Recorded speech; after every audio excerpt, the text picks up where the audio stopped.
kung mayroong napakabait, Pilipino na. Basta matino ang nagpapatupad. Iyan po ang nagustuhan ko sa Duterte administration. Ako po'y nangangarap na ang Duterte mabalik. Pansinin nyo, noong panahon niya na nakaupo, mga politiko'y takot na gumawa ng mali. Pati pulis, pati sundalo, takot. Aba, biglang, anong nangyari? Ngayon ang mga kurakot mga nakaupo. Bakit ang isang obispo ay sumusuporta sa ganito? Aba, hindi masamang mangarap ng pag-unlad ng pagkakaisa sa bansa natin. Alam niyo po, sa edad kong ito, marami na po akong kasigida dito, mga 30 anyos. Okay, magpapahalaga. Sa paglalakbay ko po, Hong Kong lang. Ang mga Pilipino, pag nasa Hong Kong, kang babae. Hindi nagtatapo ng balat, ng candy, nilalagay sa bulsa.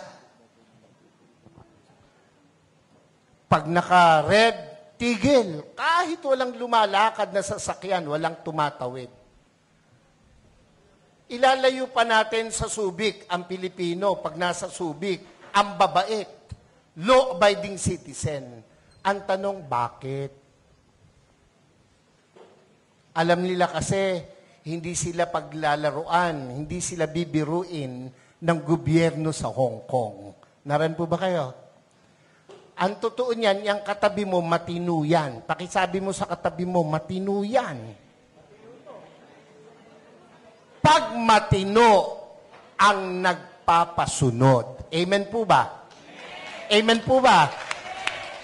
Nako, kung mayroong napakabait, Pilipino na. Basta matino ang nagpapatupad. Iyan po ang nagustuhan ko sa Duterte administration. Kahit ako po ay isang obispo, pare, alam niyo naman si Pangulo, pag binanggit ang pare, dumudura.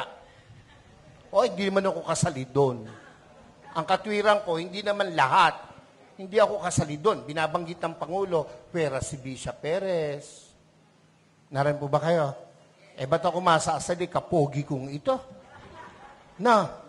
Biro lang po, pero yun po ang totoo. Noong ako po'y nag-aaral, paborito ko pong guro, may katapangan.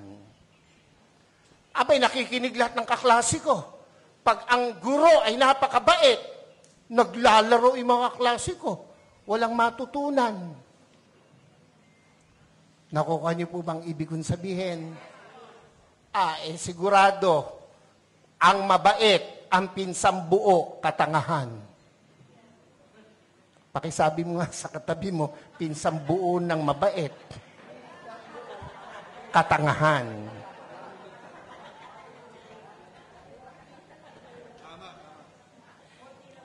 Ako po ay isang professor din by profession.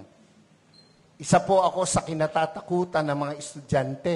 Pag ako po'y naglalakad sa koridor, nauubos ang estudyante. Pag pumasok ako sa pintuan, tahimik, para mga pinitpit na luya ang mga bata. Pero isa lang ang aking sinisigurado, may matututunan ang mga bata sa akin.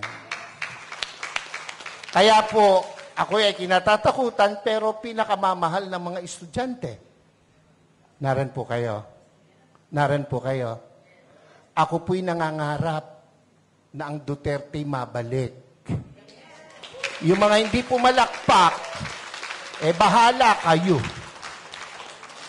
Naran po kayo.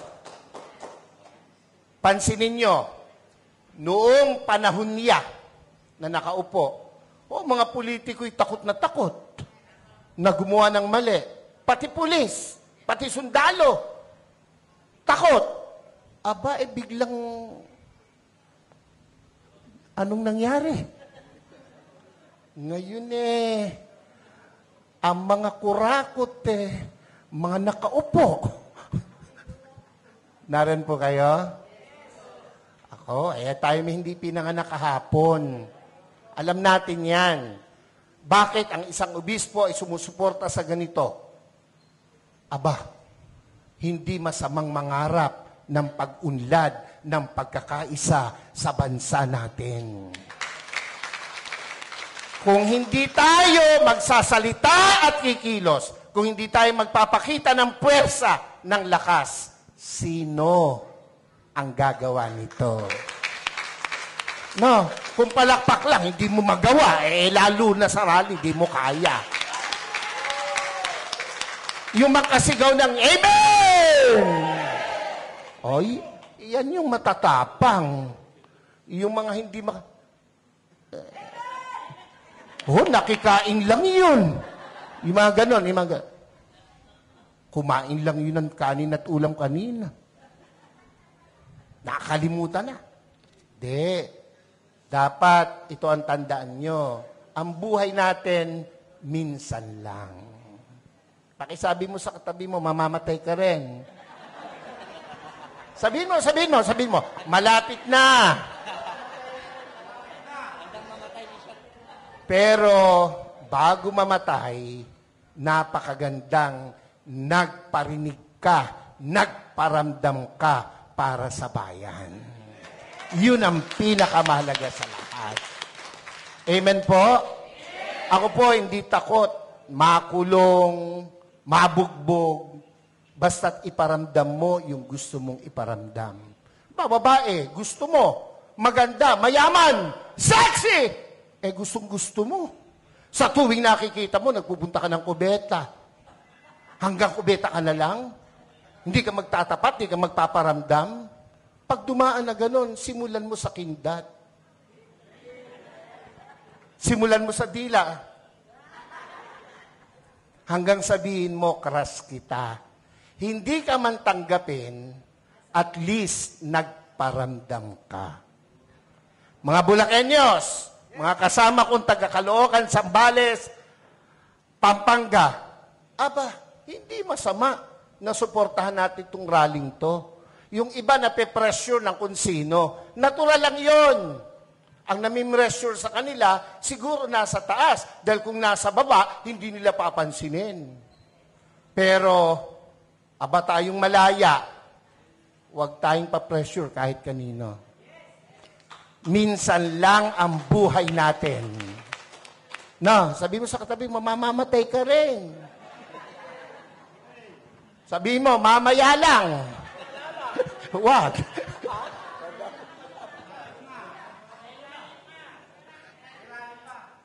Dapat iparinig natin, iparamdam natin ang ating saloobin. We are not against the government. Never. And never will. Lalo po ako. Nakapula nga ako Naran ba kayo? Pero, kailangan nilang makita, kanilang dapat marinig, ang dapat makita at marinig. Gera? Handa ba ang Pilipinas sa gera? Ha? Kurutan man talo tayo sa kurutan. Ilan ang bilyon ang Chino, ilan tayo? Panuntukan, talo tayo. Huwag nilang gawing issue yan. At hindi mangyayaring magkagera. Pilipino pa, subukan nila rito, talo sila. Kung ang laban lang ay chismis, panalo ang Pilipino. Ano? Ewan ko ba sa Pilipinas walang chismosa? Wala Mamatay na sana, Lord, yung mga nagsisinungali. Huwag nilang gamitin yon na panakot, divert. Yung binanggit ni kapatid tungkol sa ayuda, wala akong question dun Ang question ko ron ay, nakakarating ba sa tamang tao yung ayuda? Ako hindi pa nakakaranas ng ayuda. Ewan ko itong mga kasama ko sa harapan. Nakatanggap na ba kayo? Ayuda. Kayo ba'y nakatanggap na? Kaya kayo magrarally, hindi pa kayo nakakatikim. Ako po'y nagbibiro lang, pero iyon po'y katotohanan. Kung iyan napupunta sa tama. Yan lang Panahon ni Pangulong Duterte, kino-question ko na ang, sana ito'y mapalabas, makuha ng SMNI. Yung binibigay natin sa 4-piece. Ako, yung dole, yung mga tupad na nagwawalis at nagdadamo, 1 oras lang ang naipapile 8 hours.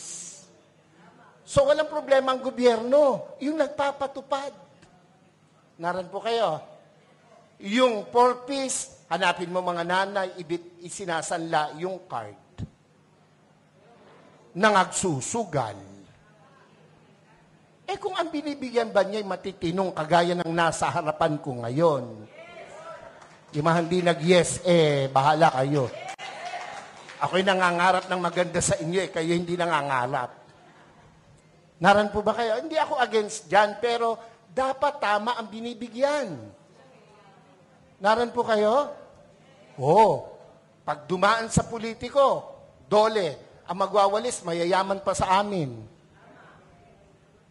Pero naka-uniform, nasa lilim, nagkikwentuhan.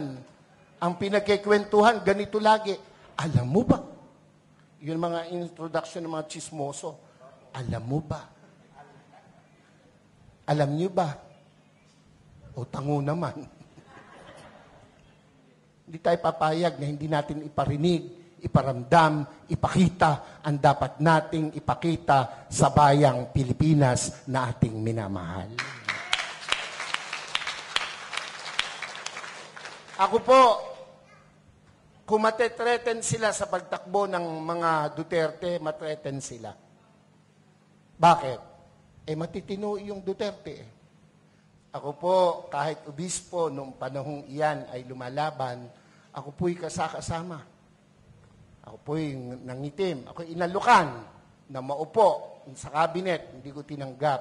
Ang gusto ko'y makita siyang namamahala. Kung anong ginawa niya sa Davao, gawin niya sa Pilipinas. At ginawa niya sa Pilipinas. Mabalik yon, ako po ay matutuwa.